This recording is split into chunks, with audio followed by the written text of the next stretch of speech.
I'm going to read you a little bit of chapter 3 of The Worst Thing About My Sister, and you'll be able to understand how Marty feels, I'm sure.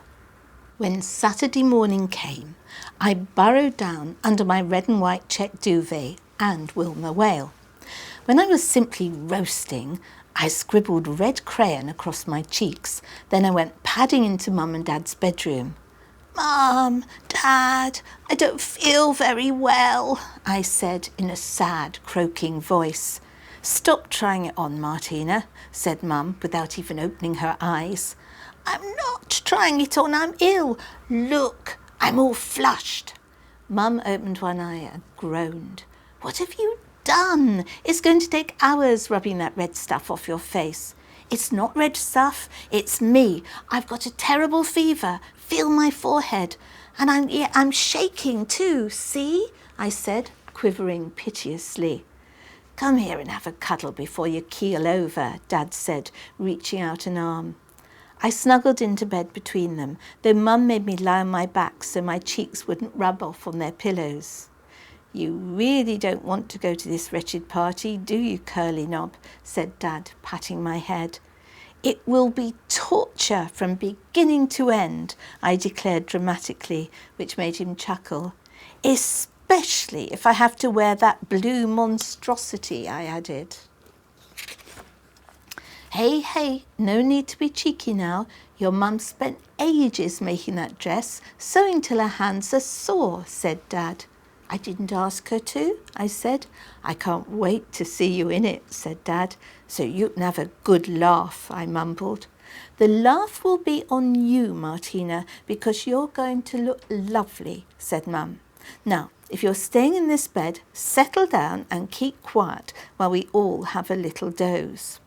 I wore my own POW t-shirt and comfy jeans and tartan Converse boots all morning, but straight after lunch I had to go and have a bath, for goodness sake, and then stand looking foolish in my new knickers and socks and silly little satin slippers while Mum brushed my curls until it felt as if I had grooves in my scalp.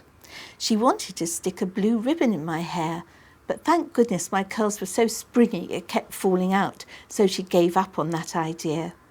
The blue dress felt very slippery as she pulled it over my head. Maybe that would fall off too, but it stayed on, gripping me tight round my waist. "It's a perfect fit," Mum said. She was whispering as if we were in a museum. She circled me as if I were an exhibit. Her eyes were shining. "Oh, Martina," she said, "you really do look lovely, darling. See?"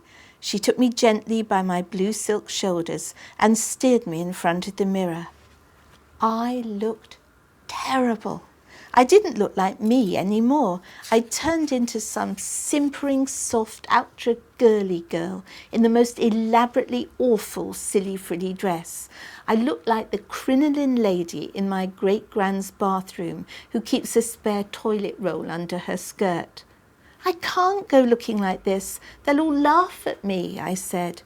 "You really are the giddy limit, Martina. You might at least say thank you, Mum. Any other girl would give their eye teeth to have a dress like this. Wait till Melissa sees you. Melissa, come and look at Martina." Melissa came rushing into Mum and Dad's room. She took one look at me and burst out laughing. "You see," I said, practically in tears. "Melissa, stop it. Martina looks wonderful, doesn't she?" said Mum.